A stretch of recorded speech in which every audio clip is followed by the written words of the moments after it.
Pemkot Surabaya tutup gudang perusahaan yang tahan ijazah karyawan, alasannya tak miliki izin. Nglarani wong nang Surabaya.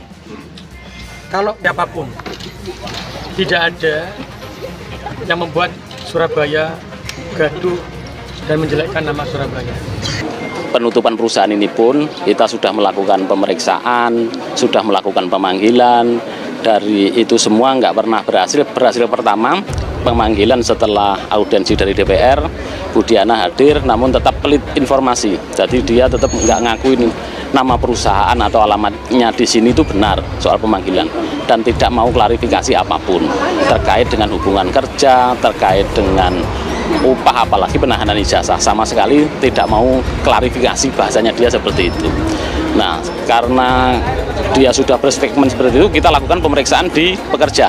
Kemarin tanggal 21 kita melakukan pemeriksaan di Pekerja dan kita maraton, langsung kami buatkan nota pemeriksaan 1 namanya, yang berisi 8 item. Kalau nggak salah 8 item itu ada mulai wajib lapor ke tenaga kerjaan, tidak membayar upah sesuai ketentuan, penolakan kepada kebenaran. Dicontohkan dalam Al-Quran, kisah iblis adalah kecongkaan, kesombongan. Kesombongan itu saja. Selagi tidak ada kesombongan di dalam hatinya mendengar berita kebenaran, dia langsung begitu mudah untuk menerimanya. Tapi kalau sudah ada kesombongan, ya dengan siapapun, antara sesama, kawan dengan kawan, itu kebenaran ada di mulut lesan, ada di lesan sahabatnya, ada di lidah lesan atau lawan diskusinya. Karena kesombongan dia tidak bisa menerima. Maka penyakit yang paling membahayakan dalam hidup seorang manusia, seorang hamba adalah kesombongan.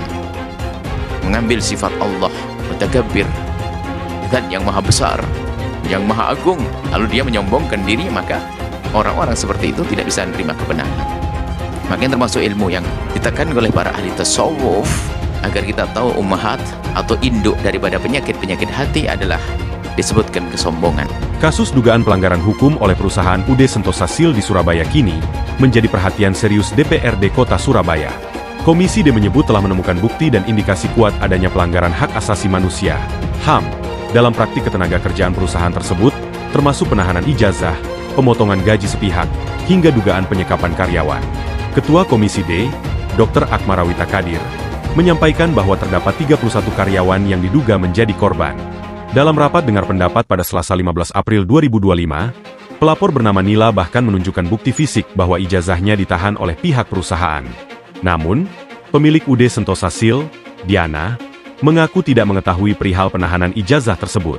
Kontradiksi ini dinilai memperkuat dugaan adanya praktik tidak transparan dalam manajemen internal. Tak hanya itu, Komisi D juga menemukan fakta bahwa UD Sentosa Sil tidak memiliki nomor induk berusaha, NIB. Ini pelanggaran serius. Tanpa NIB, perusahaan tidak boleh beroperasi. Jika terbukti, maka harus ditutup, tegas Akmarawita. Komisi D turut mencurigai adanya jaringan usaha sejenis yang menggunakan nama serupa, seperti Sentosa Sil 1 hingga 10. DPRD meminta Disnaker Kota dan Provinsi untuk melakukan investigasi menyeluruh. Terkait ancaman pelaporan balik dari pihak perusahaan terhadap pelapor, DPRD menyatakan siap memberikan pendampingan hukum. Karyawan adalah korban. Kami siap bantu, termasuk dengan bantuan pengacara jika diperlukan. Tambahnya, Akmarawita juga mengapresiasi atensi publik terhadap kasus ini.